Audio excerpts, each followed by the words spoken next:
మీరందరూ ఎప్పుడో ఒకప్పుడు బ్రెడ్ ప్యాకెట్ వెనుక ఉండే ఇలాంటి లేబుల్‌ని చూసే ఉంటారు కదా!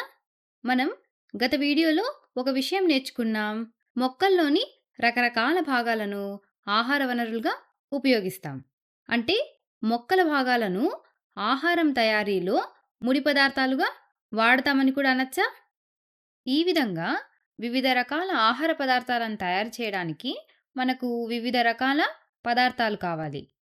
ఆహారాన్ని తయారు చేయడానికి ఉపయోగించే పదార్థాలను దినుసులు, ఇంగ్రీడియంట్స్ అంటారు.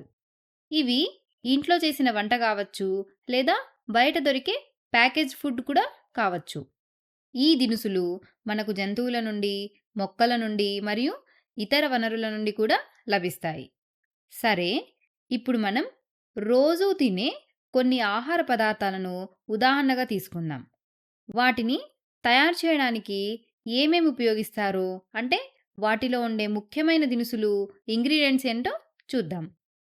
ముందుగా మన ప్రధాన ఆహారమైన ఉడికించిన అన్నం. అన్నం వండటానికి కావలసినటువంటి ముఖ్యమైన దినుసులేంటి? కేవలం బియ్యం మరియు నీళ్లు. అంతే కదా! రెండవది పప్పు. పప్పు చేయడానికి ఏమేం కావాలి? పప్పు ధాన్యాలు, టమాటో, నీళ్లు, నూనె మరియు ఉప్పు.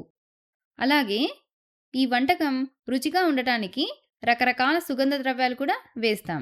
ఉదాహరణకి ఆవాలు, జీలకర్ర అటువంటివి.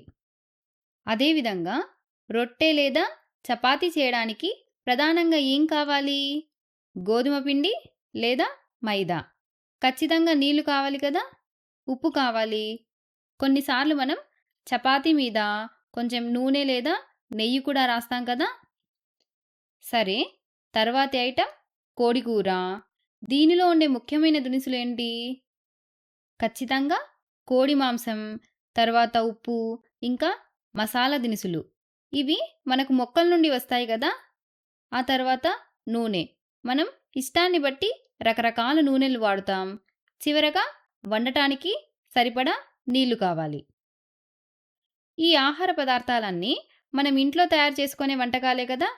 వీటిని తయారు చేయడానికి ఏమేమి దినుసులు కావాలో మనం ఇప్పుడు తెలుసుకుందాం. సరే, ఇప్పుడు మనం వీడియో మొదట్లో చూసిన బ్రెడ్ ప్యాకెట్ లేబుల్‌ని తీసుకుందాం. చూడండి, ఇవన్నీ కూడా ఈ ప్యాకేజ్డ్ బ్రెడ్ తయారీలో వాడే దినుసులు. సరే, అవేంటో మనం ఒక్కొక్కటిగా చూద్దామా? గోధుమ పిండి లేదా ఆటా.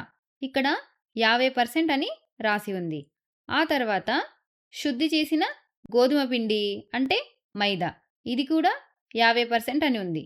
అంటే ఈ బ్రెడ్ యొక్క తయారీలో గోధుమ పిండి మరియు మైదా రెండూ ఉన్నాయన్నమాట. ఇంకా నీరు, ఈస్ట్, చక్కెర, అయోడైజ్డ్ ఉప్పు, గోధుమ గ్లూటెన్, తినదగిన కూరగాయల నూనె. ఇక్కడ చూడండి, క్లాస్ 2 ప్రిజర్వేటివ్స్ అని ఉంది. చూసారా? ఇవి రసాయన పదార్థాలు. అంటే ఈ బ్రెడ్ పాడవకుండా ఎక్కువ రోజులు నిల్వ ఉండడానికి వీటిని కలుపుతారు. అలాగే ఇంప్రూవర్స్, అసిడిటీ రెగ్యులేటర్స్, ఎమల్సిఫైయర్స్ మరియు యాంటాక్సిడెంట్స్ కూడా ఉన్నాయి.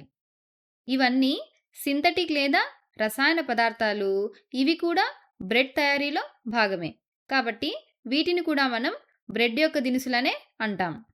సరే, ఇప్పుడు మీరు ఒక పని చేయండి.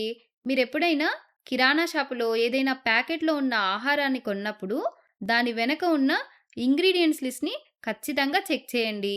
అదేవిధంగా మీ ఇంట్లో అమ్మనో లేదా నాన్న వంట చేస్తున్నప్పుడు ఈరోజు వంటలో ఏమేమి దినుసులు వాడుతున్నారో అని అడిగి తెలుసుకోండి.